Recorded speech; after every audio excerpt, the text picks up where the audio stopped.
What up, what up? Welcome to FIFO, Flow In, Flow Out. My boy Sam Nang, co-host Danny Marawinski here. And just a quick recap, this whole thing started because Sam Nang and I both share content online relevant to personal development.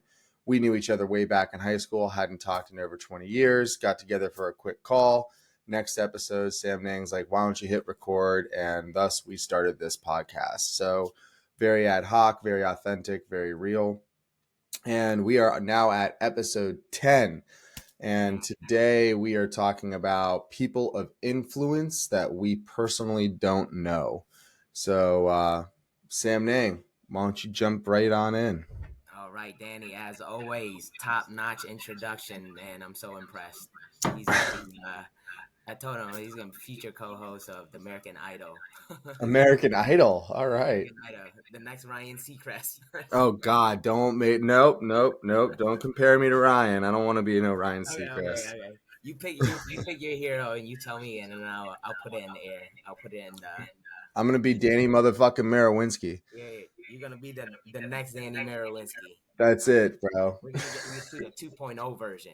That's That next level. That's what we're that's it. doing. Excellent. We're talking about Stoicism. Or no. We're not talking about Stoicism. Sorry. No, I got you all spun up on it.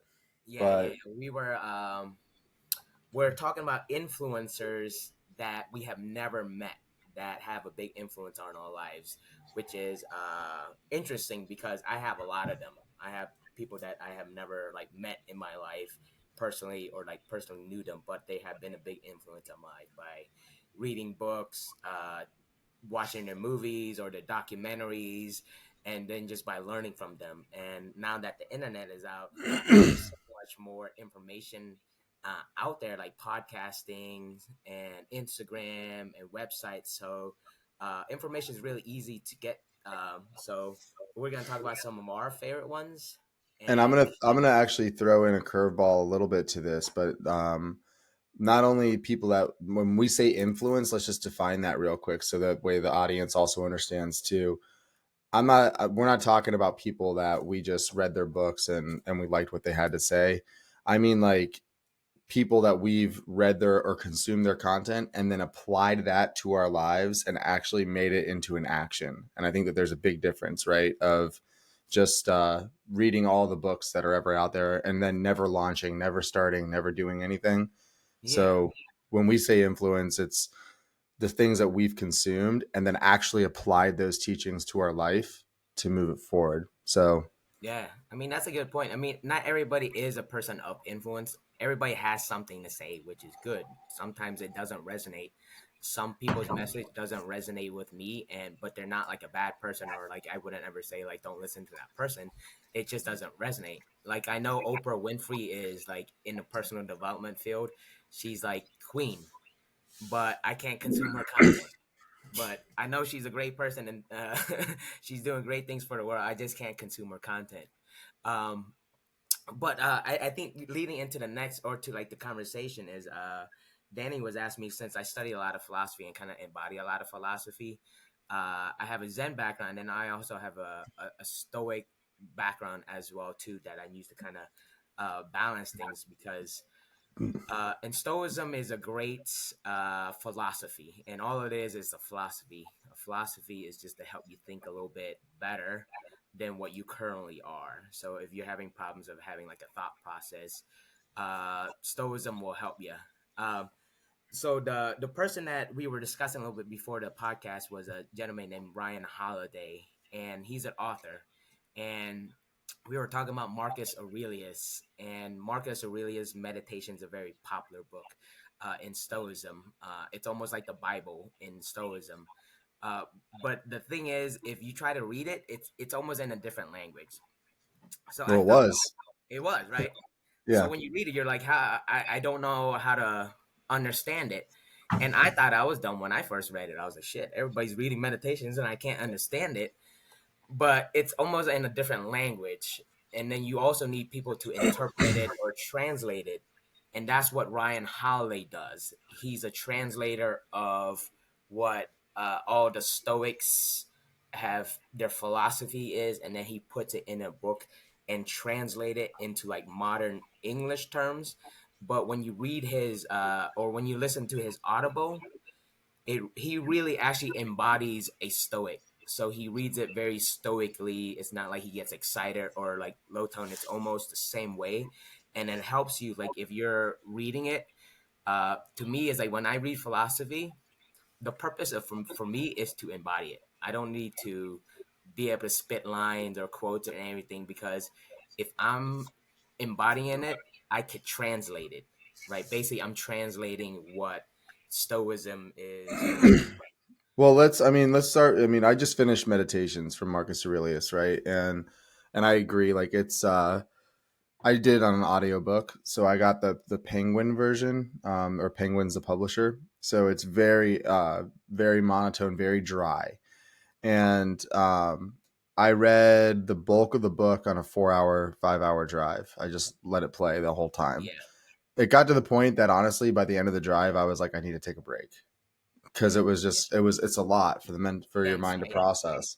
Yeah, But I'll say that. So let me kind of like talk about how Marcus Aurelius has influenced my life yeah. real quick, and how I even came to start Oh, to find him do as you a. want me to give the fans the bio of Marcus Aurelius? Because I did that, and I was like, I had that on top of my mind, so I could give Yeah, it. go for it, dude. Okay. So Marcus Aurelius is a Roman emperor, uh, and he was a philosopher. Basically, he ruled the greatest land, or pretty much the known world, Rome, at that time. So he had a lot of power. He had the ability to get whatever he wanted: money, kill anybody, sleep with any woman, like have any woman, like. But he chose to have this life, and what he did, what meditations is basically just his journals, right? It's just interpretations of his journals, of his like thoughts and everything. So he's chose this lifestyle as an emperor to set an example for future people. And I don't think at that time he thought he was going to be like this great influence. He was just like an emperor doing what he believed was the right thing to do. And doing the right thing to do, like in Stoicism, is every day. Like you could choose, like you could apply it so much in everyday life. Like if you learn how to manage and govern yourself, you don't have to worry about not doing the wrong thing, right? So it's kind of a process of thinking, and it's very helpful for if you have a very stressful life, and to keep your thoughts kind of just straight in the, not too far up, not too far down. Even if you go, your emotions go up and down, don't base your decisions when you're in those emotional highs and lows. So you bring it down to like the regular level of like gratitude, and then that's when you start to make your important decisions, whether it be based on your like life or marriage. If you need to leave your job or you need to leave this relationship, you're not based out of emotion. It's based out of like reasoning and logic. But if there's too much reasoning and logic, you have to kind of balance it out. That's why I use a lot of Zen Buddhism and uh, uh, to kind of balance out just the stoic side. Because if you're too stoic, you could get kind of like, you could miss stuff. I think I think you could just miss Well, stuff. yeah, I think that's true for just about everything, right? Like that you don't overindulge. So it's not like and then a lot of these things on that I've been reading on influence. There's parts of it. Like at the end of the day, I'm gathering up information and applying it to my life in such a way that it becomes more me, right? And that's the idea of influence. It's not that I drank the Kool-Aid and now this is the way that I am. It's more of things that are helping me in my life, right? And Marcus Aurelius, I just like I said, I finished that book, and the reason why I gravitated to him was I had a my brother-in-law.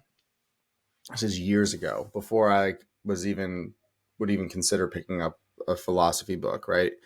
And he told me about one of these quotes that's arguably from Marcus, but we believe it is. It's the key to all victory lies in the organization of the non-obvious, and that has stuck with me throughout my like for the last 5 years of my life since it was told to me.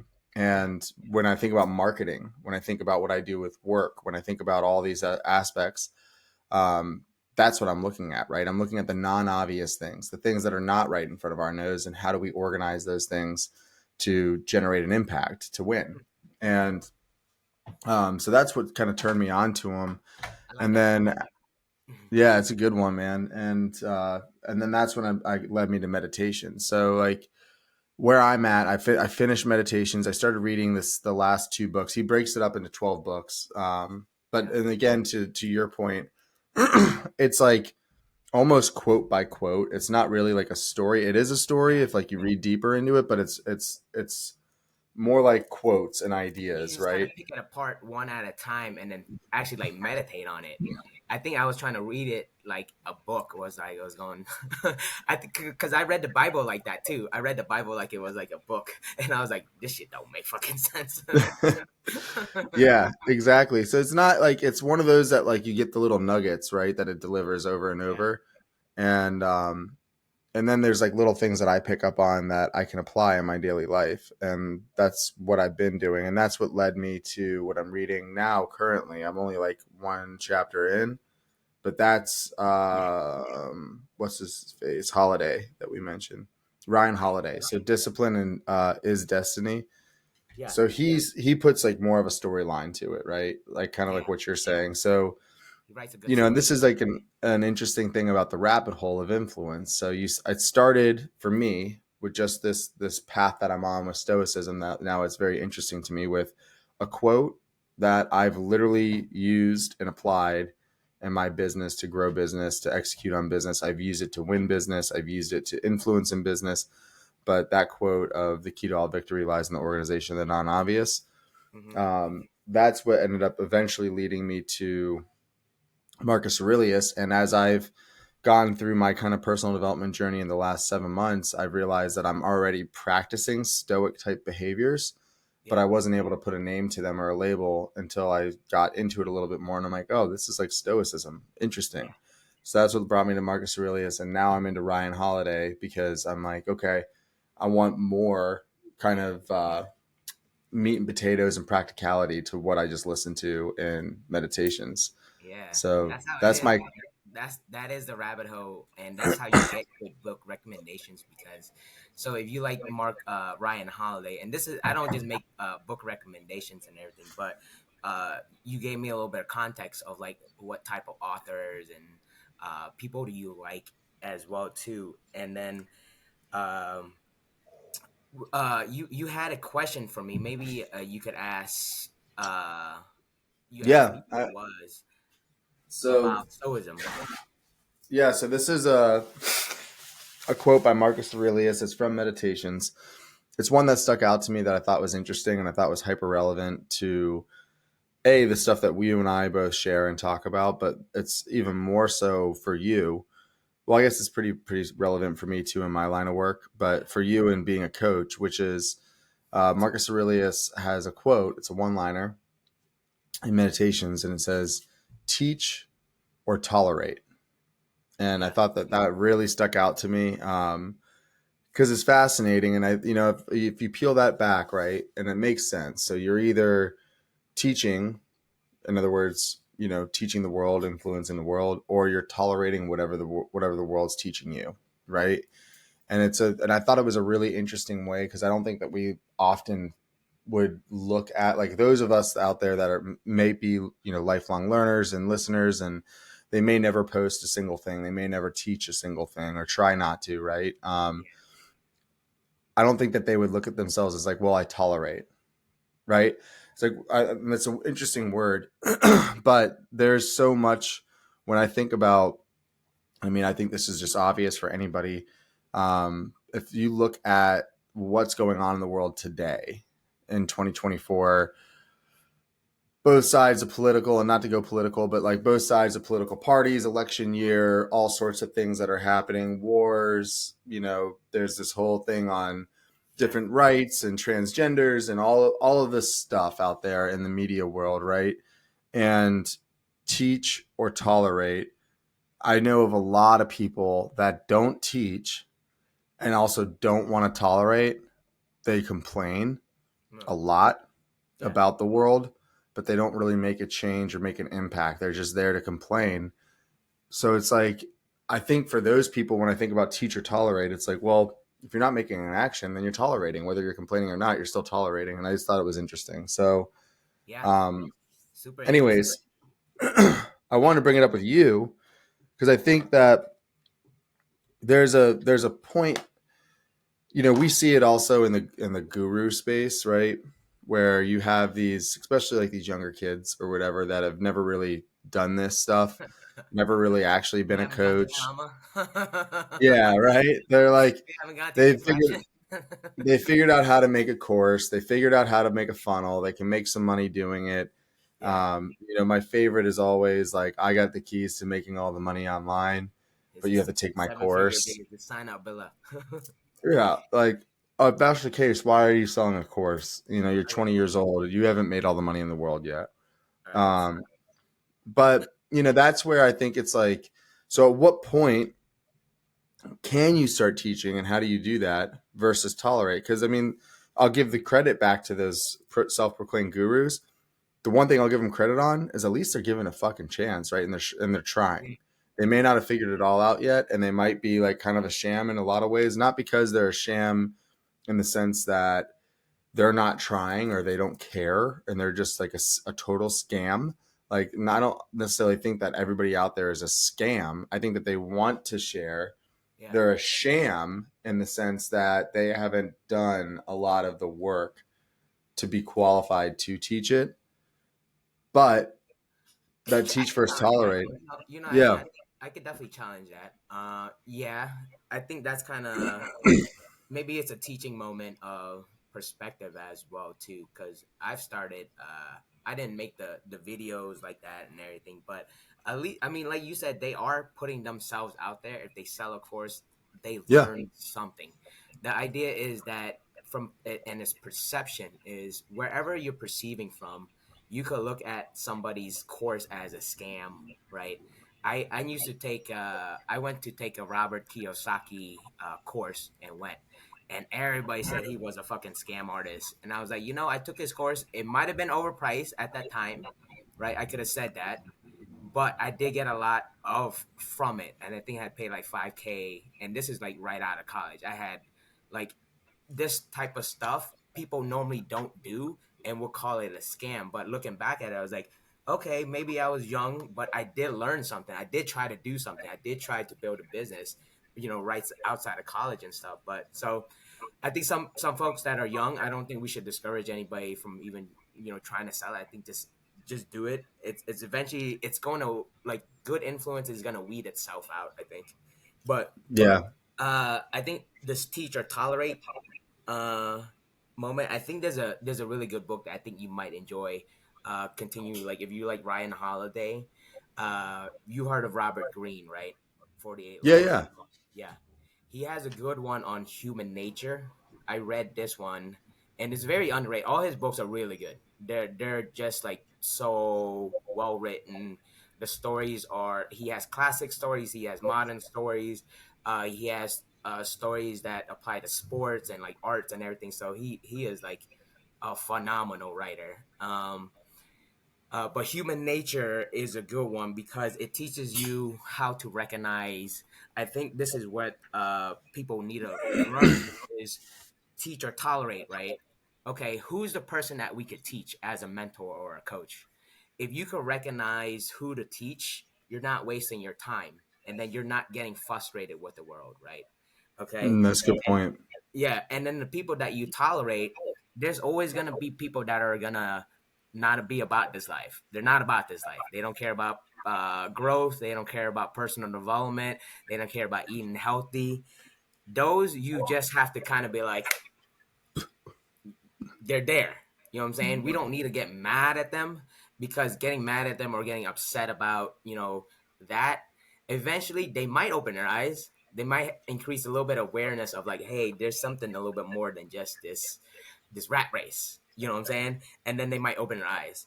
Our job as like coaches, mentors, or people that are trying to like teach and contribute back to the society is to help people, okay, where you're at, where your understanding of life is, we're gonna help you a little bit more. Or if you get influenced by this, right?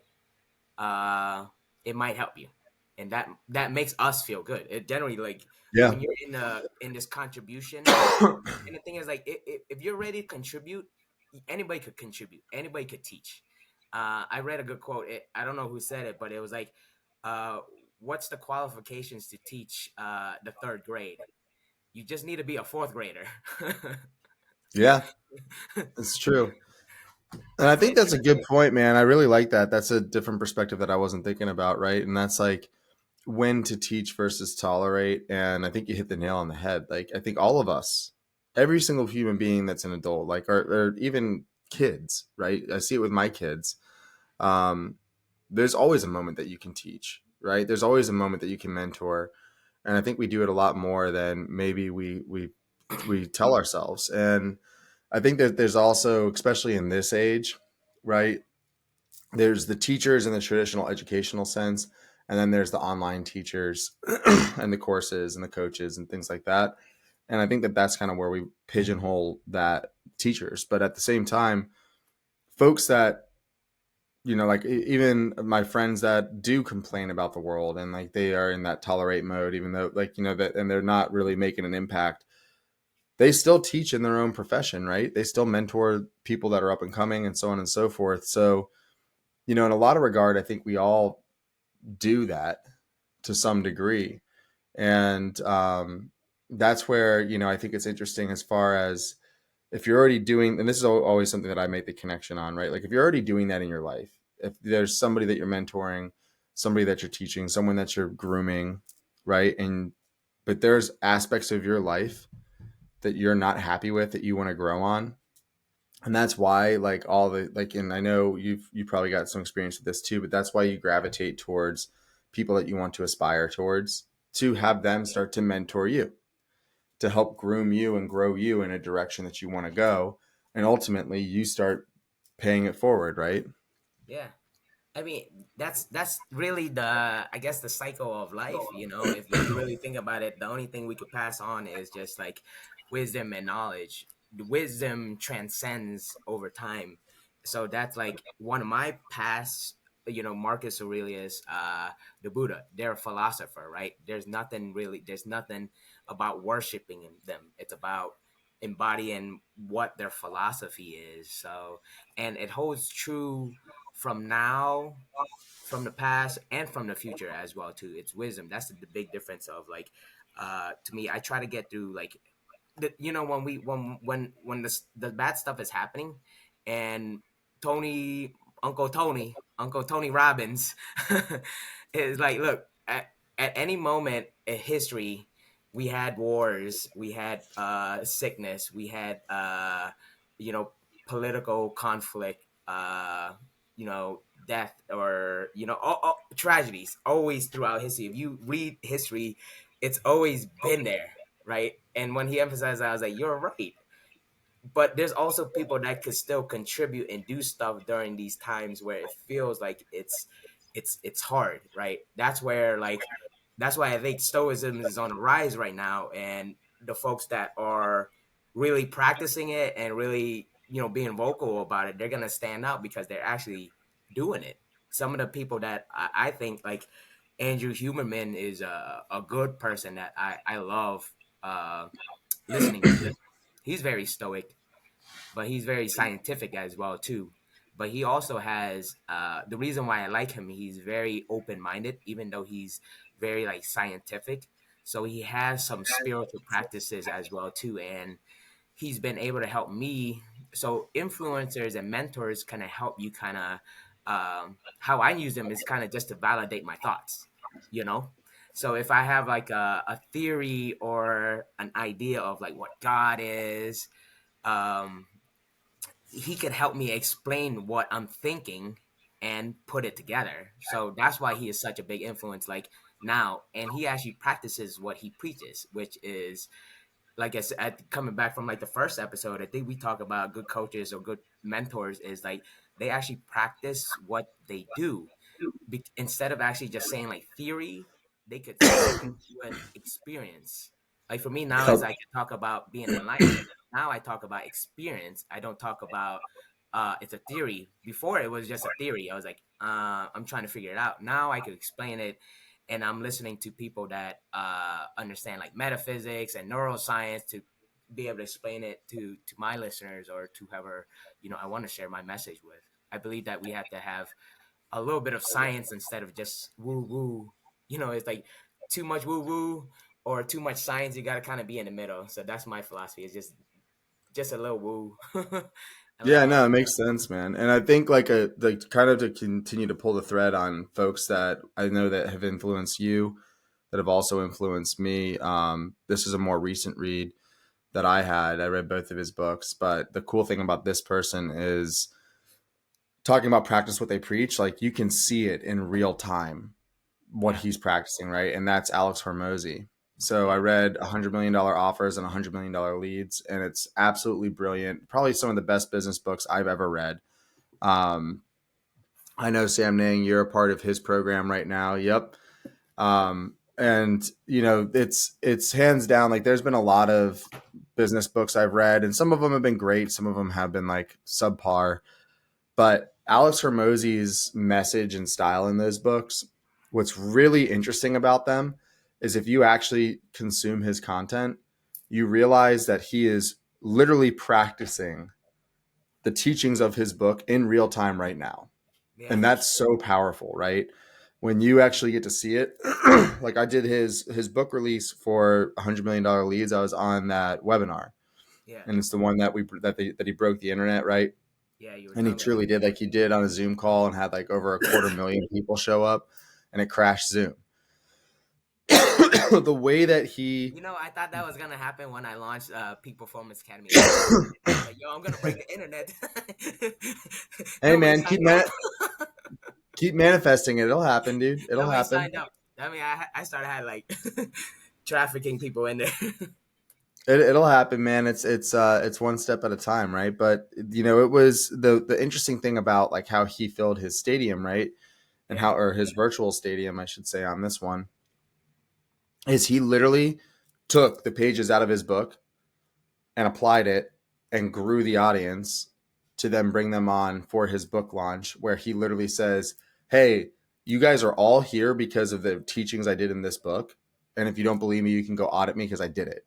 yeah, yeah, And like and it's absolutely brilliant. So like that to me is, that's why like his message really stands out, and I really like how he goes about it. There are some things that he preaches about that maybe I don't resonate with as much, and I don't necessarily think is right for everybody. I mean, it's right for him and what he's doing, and like his whole thing is like he's documenting his journey on becoming a billionaire, right? Um, but it's fascinating to me to see to be able to see some of the great philosophers of our time and the ways that they're applying this stuff to their life and their business, but to be able to see it unfold in real time, yeah, that to me is interesting. Like Gary Vee is another one. He literally practices what he preaches. I know he's not for everybody, but I have read all three of his books now. yeah.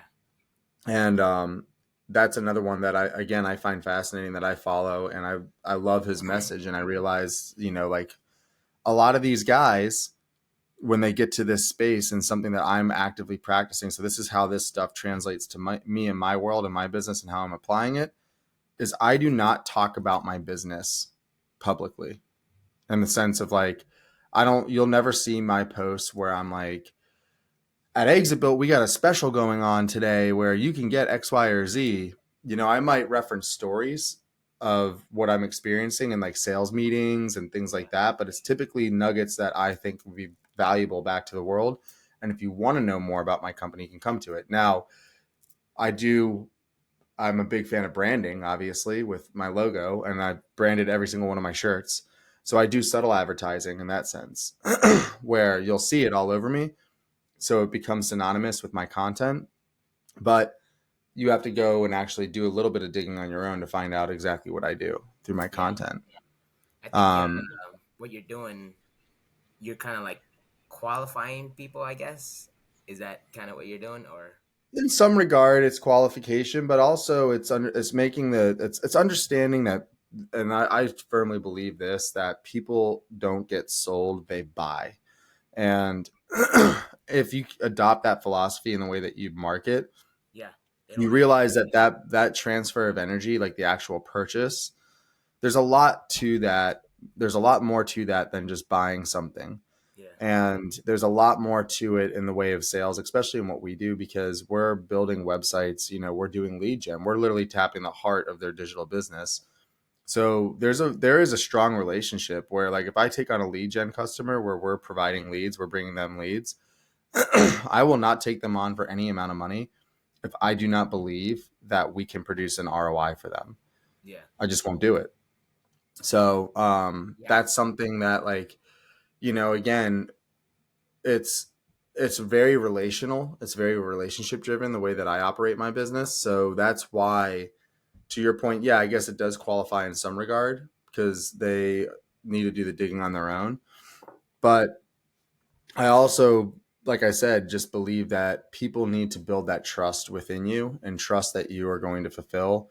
yeah, And then eventually they could potentially become a customer. And the way that I'm growing my business is not to amass as many people as possible and convert them and flip them and make a ton of money. Mine is to bring back real tangible value back into the world to actually make an impact and actually help. yeah. Um, so to It do always that, comes back, man. It always comes back. And that's kind of similar to like my philosophy as well too, and the way you explain it.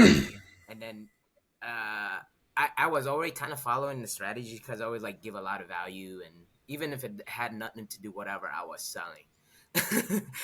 Like I right? remember I was like selling real estate. I was like I paid for like I did all organic marketing. It was just like me lifting weights and talking about personal development, and then periodically I'll put up a sign about like real estate and everything, right? It wasn't like use me as a real estate or use me as a coach, use me as this or anything. It's like we're just out there just being productive, right? And if we're in the top of mind or anything, like people were like, "Oh, what does Sam Nang do? What does Danny do?" He's That's it. that's what the thought is that I want people in mind. He sure did talk about something that really like stuck in my head or something, right? And then they're Right. like, "Oh yeah, he is always saying peak performance academy or whatever, woo woo," and then you're like, okay, he's connected with something, and then the curiosity I think helps as well too. I think the thing I like Alex Hormozy as well too. Like I love him, and he's very like what you say. He practiced what he preached. He's very similar to me as well too. Does that he literally like practice business and then he lifts weights and then just puts this on repeat. Like I do that almost every day. So it's very similar. It's very stoic as well too. And what I'm starting to see is a lot of people that have their philosophy kind of go inside their like work and their life and stuff. uh it's becomes more authentic. When I watch Alex, I was like, yo, he's very authentic. Like he talks about his failures, he talks about his success, and then he just talks about like, it's gonna fucking suck, but just don't quit. It's like that's his message. And then giving out free value. It's like when you talked about giving free value, I was like, I thought about Facebook. I was like, how long did Facebook exist before they even actually started charging for anything, even for like ads or like anything? I was like, they did that for free for so long. So sometimes when I get like uh think about it as like, is this all worth it? Like no, it's worth it. Yeah, absolutely, man. I mean, that's, you're spot on. It was Mark's COO that really that turned on the ad machine inside of Facebook that generated them a ton of money. When he Yeah. brought her on, it was Lauren. I forget her last name, but she was kind of like the guru on that. And then I forget the other guy's name. That what's his name? He also writes a couple books, but he's the one that came up with the like button, right? It was originally going to be the awesome button, The like button and then it turned that into the blew up like Facebook. button. Yep. I But don't know why this silly things you don't. That's how like internet works. It's like you. Why did the like button just like blow up Facebook? it's the little things, man. It's user driven development, and that's the key, especially in the software space, right? It's being able to capture your users' data and then give them back what they want, right? And oftentimes, and this is something that's very true in business and very true in practicing a lot of these things as far as influence is concerned, right? Hmm. It's about receiving feedback from the market mind. And we do it all the time. Like, I know we've talked about this where You're like, yeah, I'm trying this thing on TikTok and I'm seeing these numbers come back, right? You analyzing the data, views, likes, comments, engagement, all of that stuff. That's you testing out what the market mind is telling you. The market mind is the collective of the people that we are marketing to.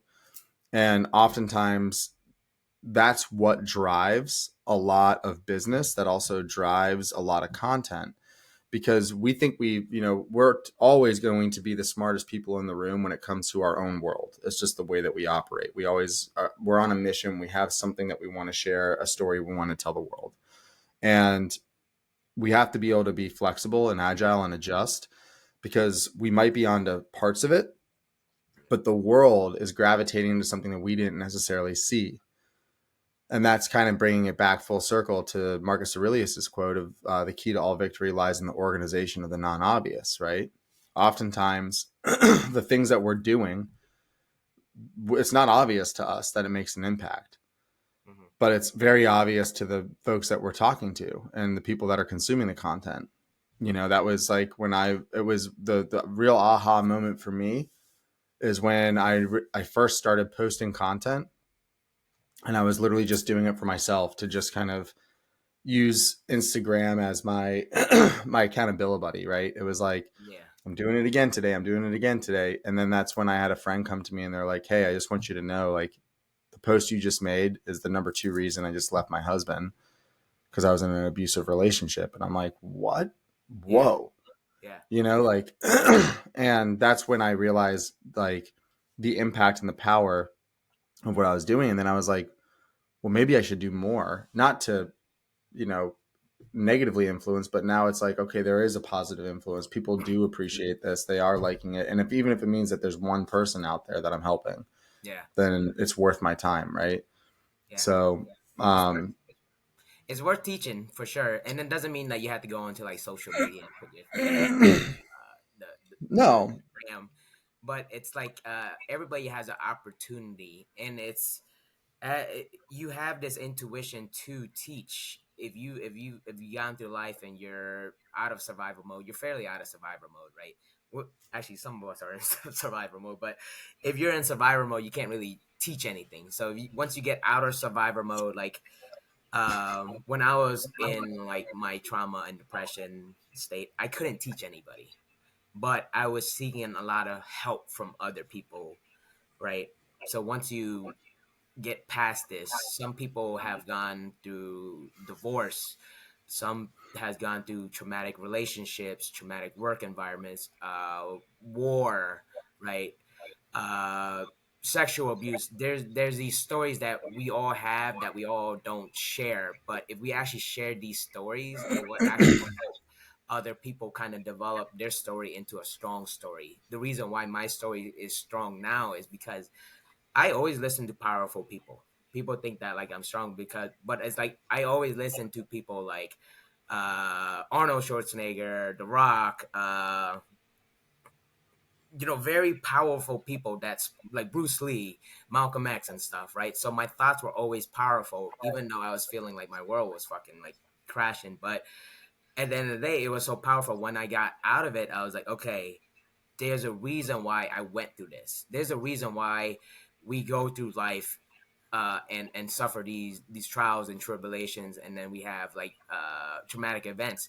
Is for us to get stronger and to be able to tell stories so other people could be inspired. That's the execution part, right? And when you said like about like how your message resonated with somebody and you didn't even know, I when I was first starting to put my content out there too, like I was at the gym, and a guy that I see at the gym regularly said that his sister saw my message and she was like extremely depressed because she had like gotten surgery or something. And he said she watched her stuff, and I didn't even realize, I never met this person. He said that he watched her and the mindset shift just kind of helped her get through this. And I was like, wow. So I'm reaching to somebody that I didn't even like. I knew the person at the gym, but his sister saw my message. I was like, wow. It's like you reach can be as far as you want. If you feel like you have Mhm. a good strong message, and I feel like I have a good strong message. I think you have a good strong message, and I think our message will. I think continue to resonate. You know, if we're sticking with just like being wise. I think wisdom right now, I think, is this currency, because if you could apply your spirituality, your personality into your work, it makes it a lot easier. And I think I talked about this in like my Instagram story, is like Danny and I don't have to turn on or off or anything. You know, we're genuinely Danny. I'm genuinely Sam Nang Man, right? I don't have to turn on like a facade of like work or not work, but Mm-mm. I am who I am. I'm expressing myself, and there's a certain level of like freedom and joy and happiness that brings me too. So, and that for me is like, that is my message, and that's Danny's message, and that's, I think it's always gonna resonate. Everybody's always gonna want Yep. to be happy, you know. Yeah, and here's another good one too, and especially on that thread, right? Which is if you rewind back to like in your trauma moments, right, when you were at your lowest. I think a lot of people are maybe even in that place right now, right? Or they're starting that place, or they're coming out of that place. All of us go through it. I went through low moments, and if I could go back in time and tell myself during that low moment this one thing, this would be it, which is enjoy this low moment. Like absorb it, all aspects of it. Enjoy it, because this moment is your future story when Yeah, you of your success, right? And I think that it's hard to see that when you're struggling. It's hard to see that this is a positive thing that's happening to you when everything around your world feels like it's collapsing, right? yeah. And but it's so true. And if you look at any of these people that we talked about, any of their influence, you know, pick, it doesn't matter who, pick any of them. They've all got stories of kind of like the Phoenix story, right? Of rising from the ashes. They all have low moments. They all have struggles, whether it be monetarily or relationship or physical or whatever the case is. They all come from a pivotal moment in their life. Hmm. And the people that are going through those moments right now, and if you're listening and you feel like you're going through that moment, for just a split second, smile and observe it and be grateful that it's there, because this is the moment that you're going to be able to talk about. And this is the moment that's going to enable you to go from toleration to teaching. Because Yeah, at some point, when we overcome these low moments and we become better and we grow, we do pay it back, because it's easy for us to resonate with other people, and most people have good intentions. I do believe that. I don't believe yeah, that the bulk of humanity is ill-willed. Yes, there's always going to be foul players, but I think for the majority of the world, we all want something better for ourselves and for our close peers and relationships, right? And when you come out of a hard time, hmm, then all of a sudden, if you bump into somebody that's going through a hard time, you feel compelled to give back because yeah, you've been there and you can resonate with it. And yeah, I actually have a very real, tangible example. This just happened to me yesterday. yeah. So I had a guy come knock on my door, and he's got this, kind of beat up shirt and tie on. And he's an Ethiopian dude. He's like, "Hey, man, what's your name?" I'm like, "Okay, I'm getting sold something. Whatever. I'll take the pitch." He pulls out this pamphlet, and it's laminated and it's beat up. He's been obviously going to a lot of doors.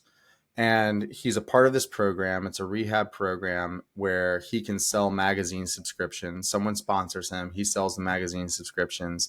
And if he makes a sale, he gets a commission. Turns out this guy was homeless for all of 2023. He came from basically, it sounds like he was in jail at one point for something prior to being homeless.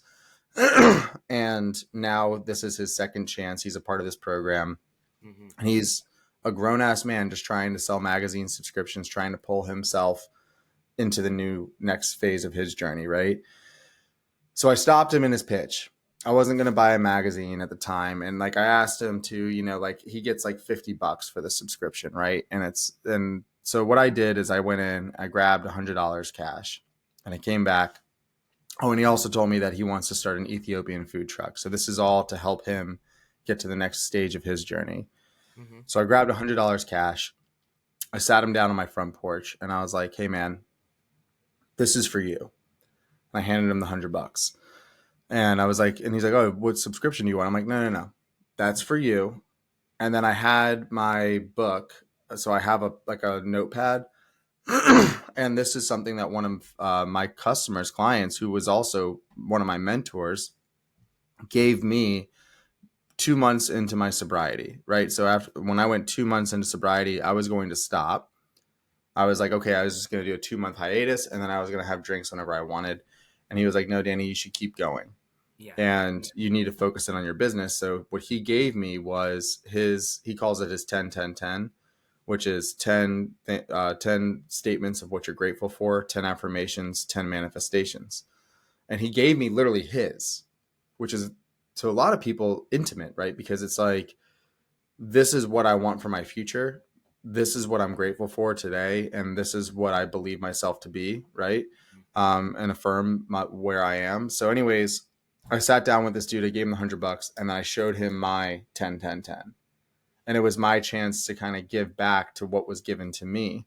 Nice. Um, and it was just an amazing moment. He was in tears when he left, and he was kind of on cloud nine. He's like, you have no idea how much I needed this right now. Not the money.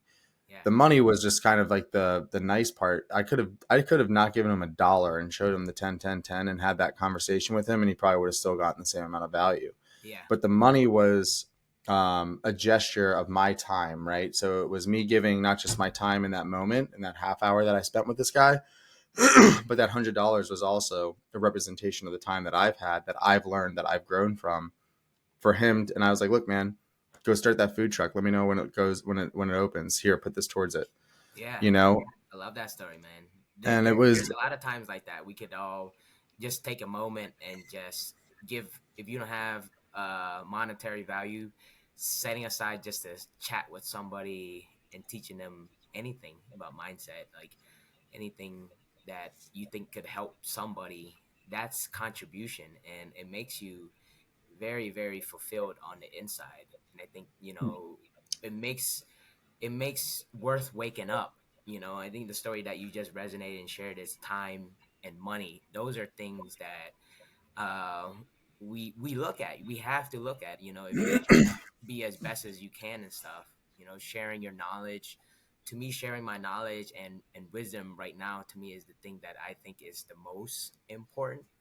Um, as I'm building and creating value on myself and sharing that knowledge, that hey, Danny and I are both struggling as well too, but we're also in a part of learning and growing, and also teaching at the same time. We're both doing at the same time, right? I still have mentors. Danny still has mentors. He has coaches. We both coach each other. And then we also have, this is a good rule that I've used. It's like the 30-30, the 33 rule. Is that you have about 33% of your network that are mentors that are a few years ahead of you. And then you have about 33% of your network that are like in the same area of life as you, like you and me, and people in my community, that, and then you have about 33% of the folks that you are helping like mentor and grow. And that's a good way to kind of think about like a percentage of like the type of people that you want in your community. And that way you are, one, you're learning but also teaching at the same time, so that, for me, that accelerates the growth process.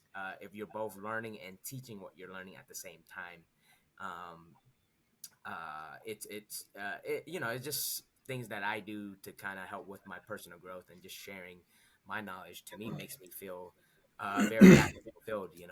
But 100%. And what's interesting too about that, and I love that, Sam Nang, is like, to your point, you could take one day and apply something new that you've learned from one of these spheres of influences, right? And like, if you go through all the different books and things that I've read, like another great one is Unscripted by MJ DeMarco. If you're on the fence of um, going into business for yourself, it's a really great book for that. And there's a lot of great things that he that he talks about in there, as far as breaking away from the script. So he calls the matrix the script, right?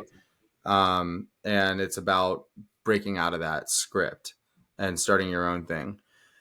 And what's interesting about that, right, is like as you apply those things, you may not have gotten there yet, but if you're going through the grind, if you're going through these steps, if you are trying to become a better human every single day and you're doing these small steps every day, you're working on yourself, to your point, you can teach that even from a day's worth of experience. But what's really interesting to me is you start to, your empathy level grows Yeah. because you're going through it, right? Like if I think about where I'm at, even in my physical journey that I'm still struggling with, right? Like still going to the chiropractor, trying to get my back fixed, not working out every day, still working towards that. And if I think about what I'm going through in that mental struggle and what it's where I'm at as far as where I want my body to my physique to be, as I'm going through this day by day by day, and as I'm working towards this goal day by day by day, I now have an empathy for other people that are also going through their progress, right? And their daily, and it doesn't necessarily have to be the same focus. It doesn't have to be physical fitness.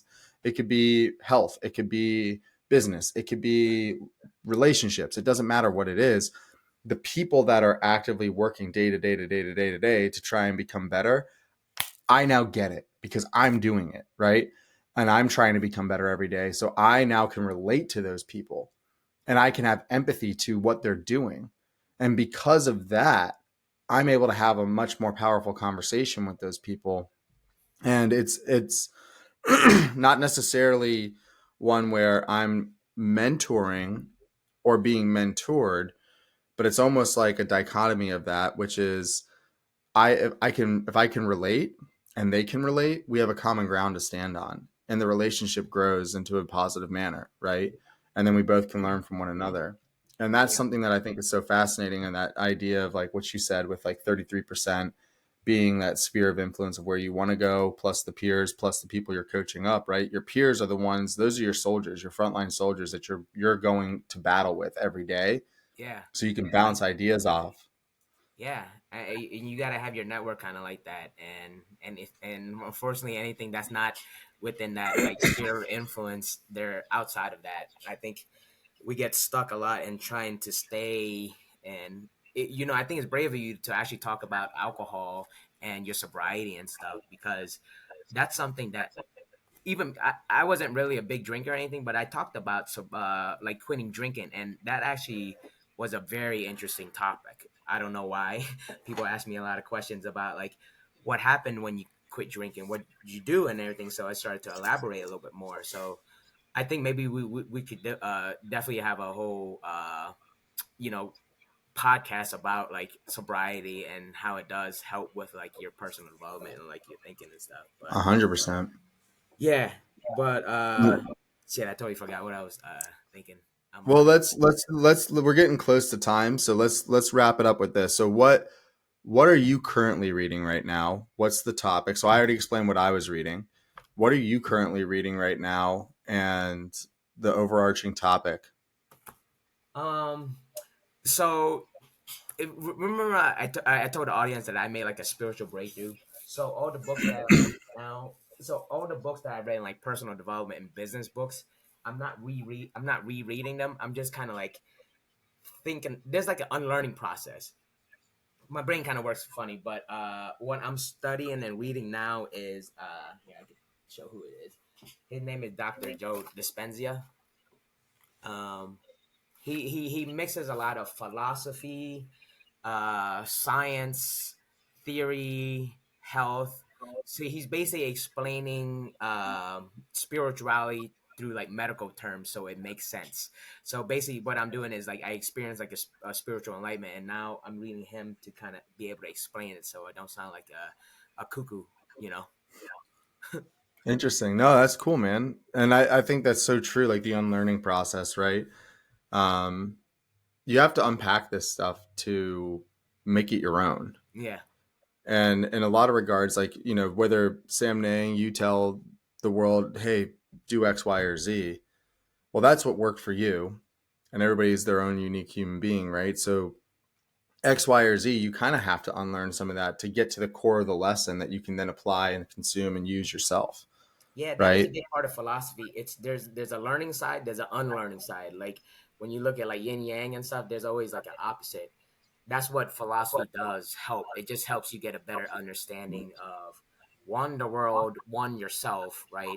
You ask these questions that you might not even know that you should ask. So that's why I study so much philosophy, just to help me continuously growing. And I just stumbled this book because I was listening to another person coach me on his topic, and I've been reading a lot of like this is a weird word. I never even heard of it. So when I looked at it, I was like, I never heard of that word. So I'm gonna read it, but it has universe and consciousness on there. So I was like, I think I read an article that was like that I really liked. It was basically explaining how reincarnation works through like metaphysics and stuff. So it's interesting.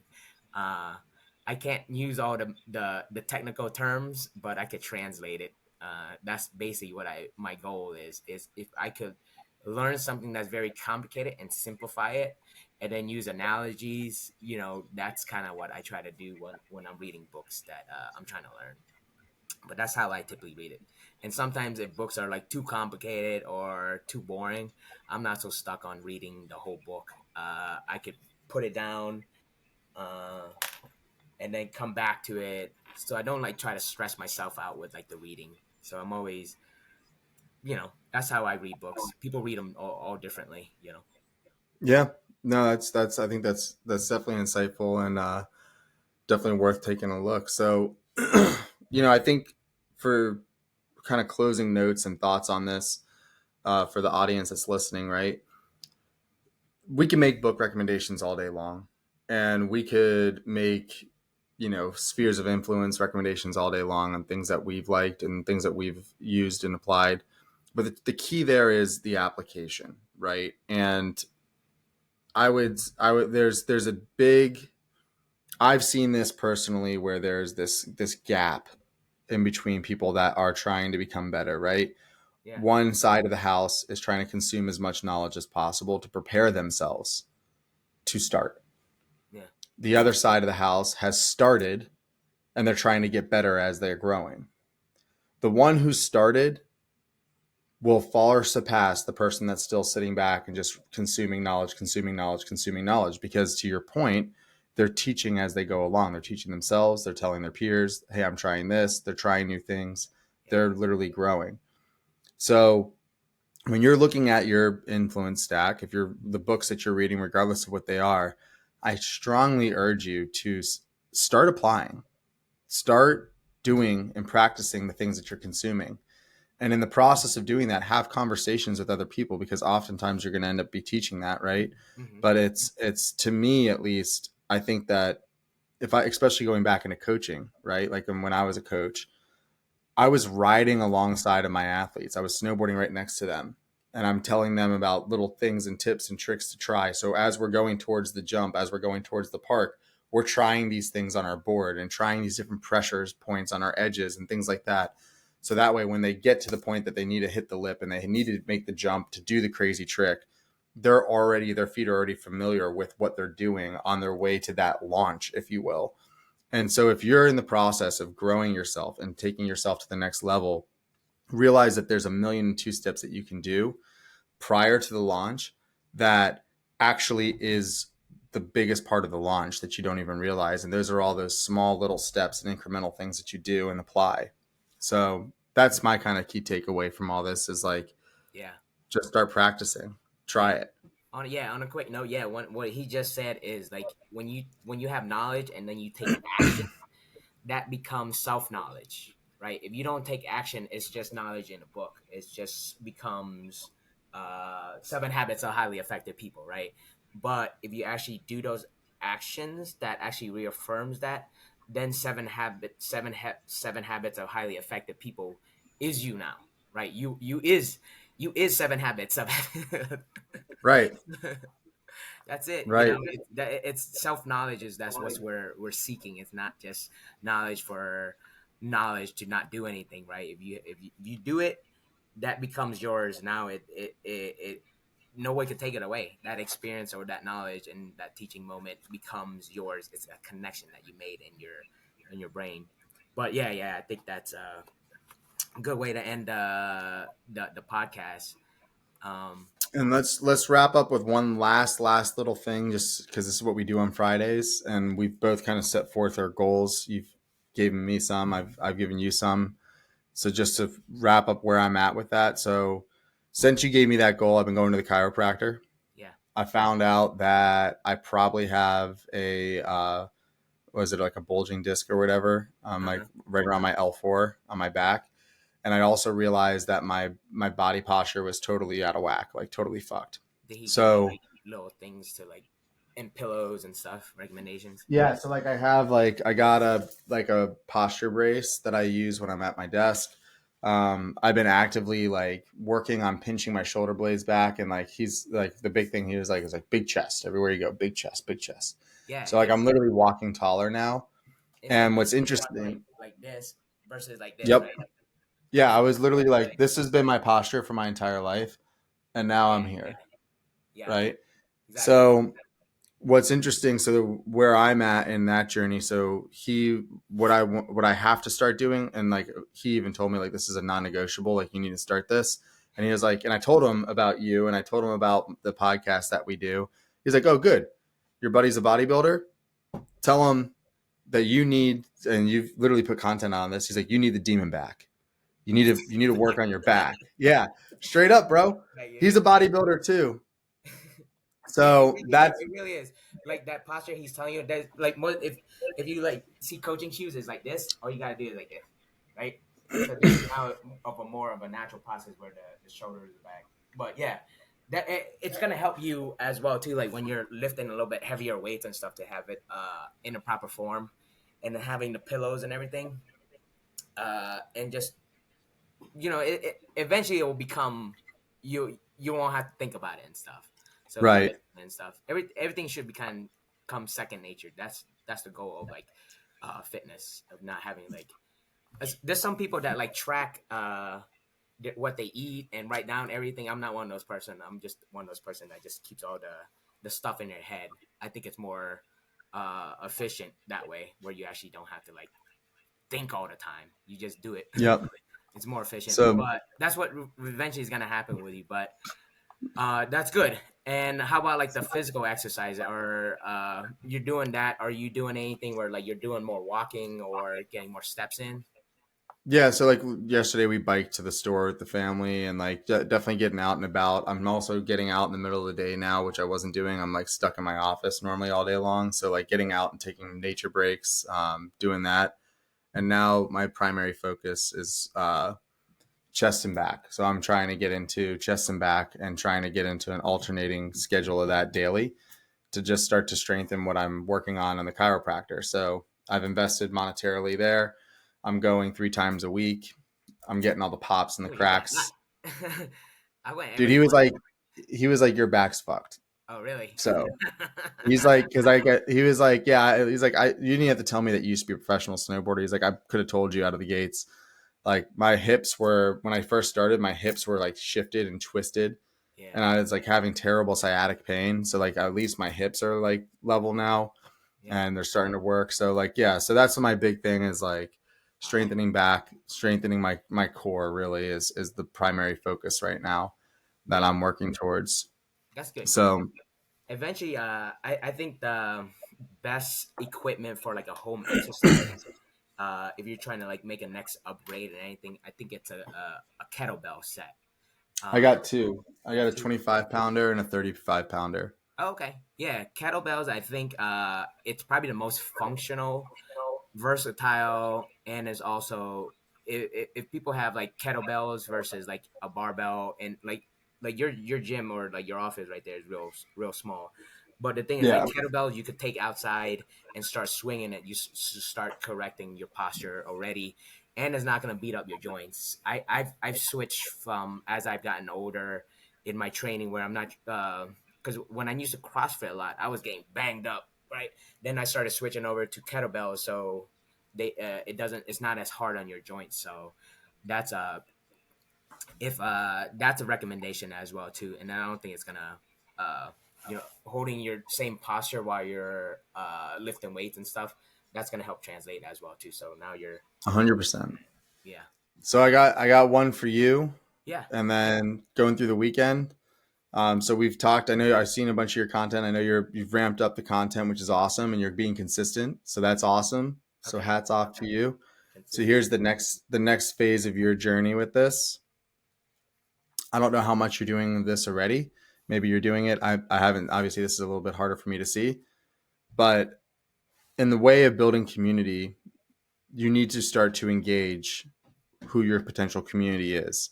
So my challenge to you moving forward now Hmm. is find you're already consuming other content, comment, like and comment on other people's posts. And Okay. don't do the spam thing of like follow me, but actually engage the post with thoughtful commentary. And I have a little hack for you on this on how you can spread your word even larger, Yeah. and you can tap into other people's marketing dollars without you having to spend a dime. And that is commenting on sponsored posts. So anything that you see that's an ad, if you comment on that post, A, you're boosting the engagement of the ad, so you're reducing the cost per click for that actual content. Uh-huh. Um, and B, you're going to be seen much larger, much wider, and a much broader audience because they're paying for that content to be distributed. So Yeah. your message also gets distributed through the comments if people are Ah. looking through the comments. So every ad that you see that's relevant to you, that's relevant to what you want to do and the audience that you're trying to curate, Like business. leave a very thoughtful comment.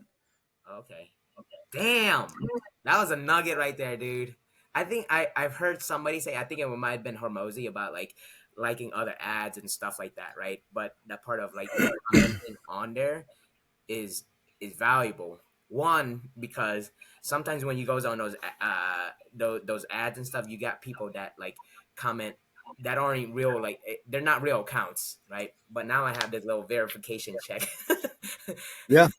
So I was like, I was like, when I first got the verification check, I was like, what the fuck is this? Why am I paying $15 for this? But I was like, all right, so I could figure out where it makes sense. So commenting on there something thoughtful, and then they can see that this is actually not like a bot, right? Right. And then it's You're a like, real human. and then they're going to like my website or just following. I've been noticing other people. Uh, I've been noticing a lot of follower or consistent following, new followers on Instagram. The thing that I'm struggling with is so Instagram and TikTok are very similar, and the content is very similar.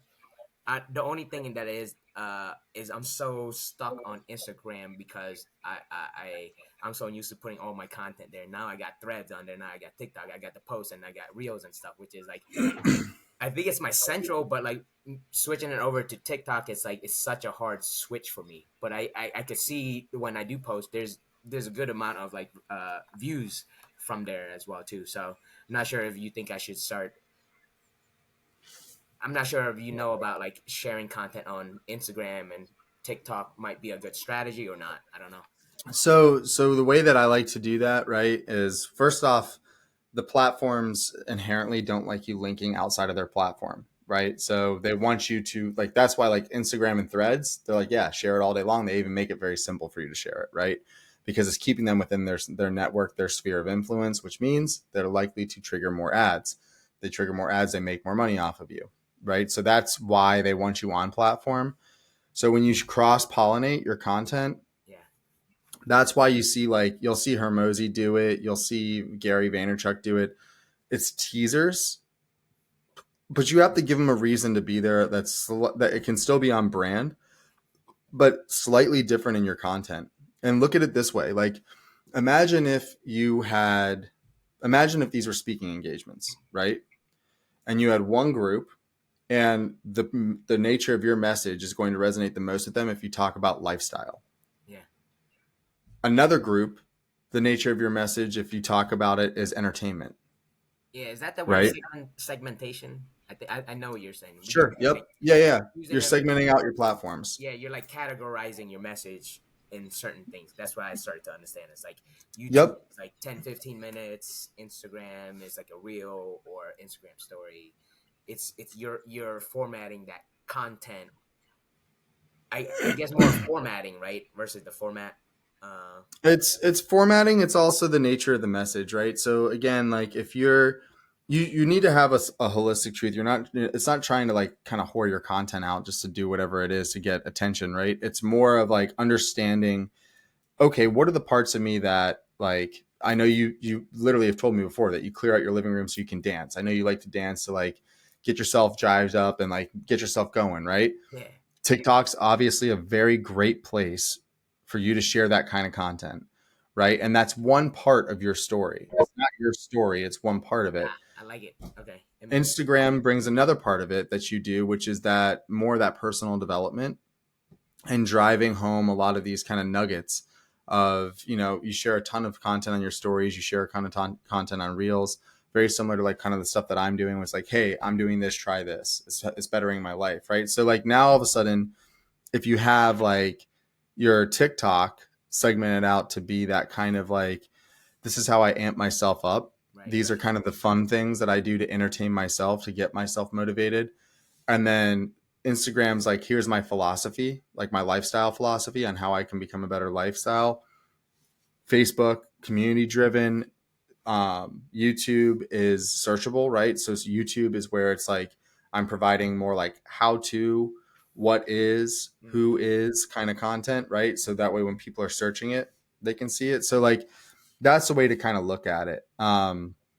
Threads is similar to X in the sense that like I use X as my public notepad, I call right? it Twitter. Twitter, I've been trying, man. Like I'm like, all right, respect to Elon. I think he saved something. Threads is It was like, Twitter. I was like, this is exactly what Twitter is. yeah. And then I also So noticed that you were saying, let's put a thread on it. I was like, what? And I was like, is that where you got it from? Like the threads from Instagram, or is that just something? no, that's I got that from the military term. So the idea is like a thread hanging from a sweater. If you pull it, you'll unravel the sweater. Yeah, yeah, So it's kind of like peeling back an onion, like layers of onion. It's just a yeah, term of phrase. yeah. It's But funny. that's how I would look at it, man. But Uh, the I don't overcomplicate it, right? And that's that. So if you think too much about it, you'll overcomplicate it for yourself. yeah, Do what naturally feels like what feels natural to you and what's easy. You do have the pillar platform of Instagram, so start with that. And I like to always look at it like when I'm producing content, I'm going to produce for my pillar content. So my pillar content right now is Instagram. yeah, Um, I know I need to make LinkedIn more of my pillar content, and I'm working. I just need to fucking do it. I don't have an excuse. But once I produce on Instagram, that inspires me to then take a nugget of what I produce on Instagram on something else that's the same kind of content, just in a different light. yeah. I think So about that.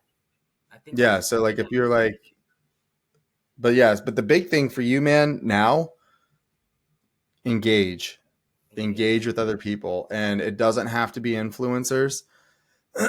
But engage with real human beings out there and leave thoughtful responses.